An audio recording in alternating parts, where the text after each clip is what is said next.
critiques of that later. But for now, just some of the basics. More broadly, the structuring of your organisation if you are working within an organisation. So this has been really powerful in the past around different free trade agreements. Thinking about how to really bring those divisions out and use them in different ways. So one of them is to build alliances with civil society, so activist groups in other countries, and to support them in putting pressure on their governments not to sign on.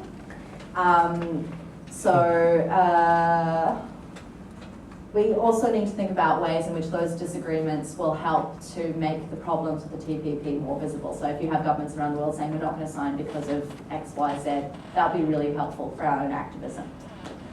So I'm going to leave it there, and that's it. And I don't know if we have time for questions. We do? We do. Thank you very much. Questions. So Okay. please thanks for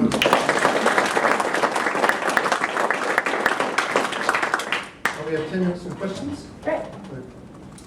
Yes. I'll do one question. I've got two that I'll answer them later. Just quickly, sorry, I lost my apologies, lost my line. Sorry. So you were saying right at the beginning to talk to all your friends and family about the TPPA. One of the things I'm finding, or my question to you is, do you have any advice on how to make that cut through with all the noise everyone's doing at the moment? People are tuning out to everything. Any tips on how to make this one cut through over the other ones? Well, I think that there are two things that are useful. One is to know your audience. So, it'll be different for different people. That issue of transparency and democracy, like there's this huge big agreement that Australia is about to sign on. We don't even know what's in it, and it's going to have really big important consequences for our legislation, particularly in, maybe they're interested in the environment, maybe they're interested in intellectual property or in access to affordable healthcare, bring out those issues. So work to what you think they will be interested in and present it in an accessible way. And then secondly, to pair that with an action that you think is reasonable for them.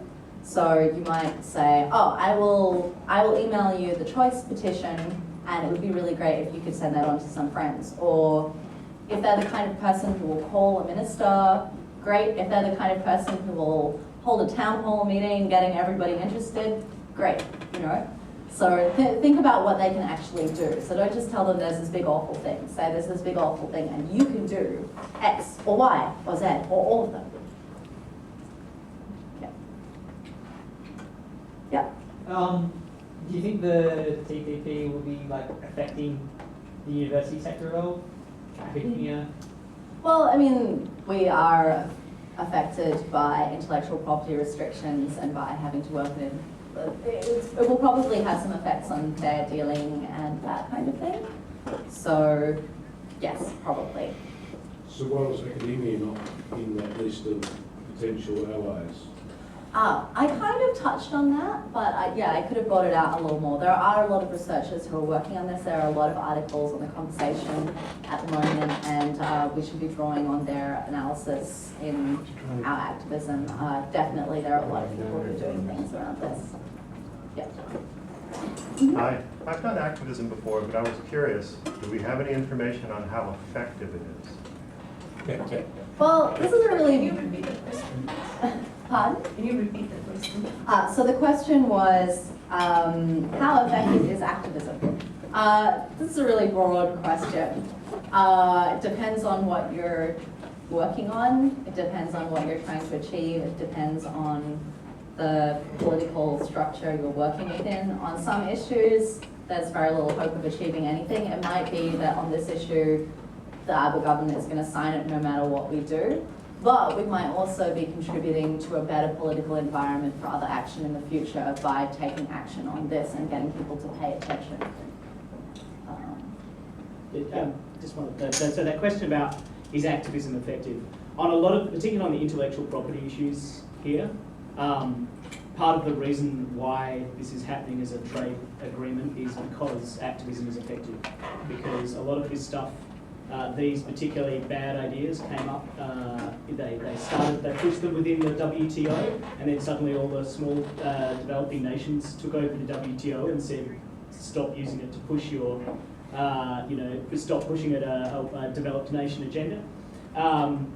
to push your terrible ideas on us. And WIPO, the same thing. And it happened, they tried pushing it at the domestic level, particularly in the US with SOPA and PIPA, and they got a lot of pushback. So they went out and found the least democratic international process they could find and decided to push the agenda through that. That's why it's happening there, because activism has worked in other arenas. So we've got to push hard on this one because it is the least democratic process that pretty much international process that exists. That's why it's happening there. So, Right, Lev, and then Yeah, look, I'd like to follow on that point, and I'd like to say that activism is the only thing that's effective. You know, the very fact that we have a weekend is due to activism, the very fact that we get paid is due to activism, and the very fact that TPP exists at all is because of activism by certain vested interests who want to see things get through, right? It's just it's a very selective activism that wants to keep us out of the process at the moment. That's why, as David said, they're keeping it as secret as possible. Look, if I could phrase my Is there a question? inspired rant into a question. The difficulty that we face is actually, I think the immediate difficulty that we face is that we don't know what they're going to do. Yeah. So it's very hard to frame a campaign around that issue. And well, I think that's the thing that we should be framing the campaign around. We should be saying this is going to have huge consequences. We've seen other free trade agreements have huge consequences, and there's no democratic oversight. And most people in Australia seem to like democracy, at least as a theoretical ideal. So that is a basis for campaigning. Sorry. Did you have, okay. You have asked, so I'm going to ask you first.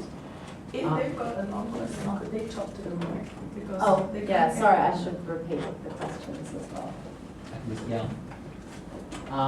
Yeah, the kind of anti-globalization movement came out of Seattle and now it goes around the G20 and stuff like that, has kind of been accused before of being kind of protest tourism or just a kind of cultural kind of movement. Can you comment on how broadly the movement around the TPPA can be politicized in a way that means that what the movement doesn't just dissipate once this particular issue kind of falls out of vote? Okay, so the question is how to build a sustainable movement around the TPP. There are lots of little things you can do on smaller levels. So, for example, avoiding activist burnout, trying to build sustainable organisations, trying to build frames that transfer. So, trying to make it clear that it is not just this particular text with this particular treaty that is a problem, but a whole heap of broader issues that this is one manifestation of. Trying to support civil society in different countries as well, rather than assuming that we should be going to Malaysia or Japan or whatever and doing our activism there. We want to build strong communities in each place that are active around these issues. So lots of little things. It's a long conversation, but I think there are things that can be done. Yeah. Lots of countries on your list have signed up. There must be a carrot that gets them to the negotiating table. What is that carrot? Why are countries actually involved in this conversation? The idea of an increased flow of trade. So the countries that are involved in this currently make up a huge percentage of the world's total GDP. And the US has been particularly instrumental in pushing it and saying, well, if you want access to our markets and preferential access to our markets, you're going to have to sign up to this. So that's it. Did you have your hand up before, or have you? I did. Okay. You wanna... I think the fact that it is secret, we should be taking each pressure group that's out there, looking at their worst case view and saying, these are all the things that will come out of this agreement. The fact they've kept it secret means we can apply anything to it and we can make it appear as being the world's worst thing. We may be wrong, but because it's secret, they've either got to come out and make it verbal or we get people involved.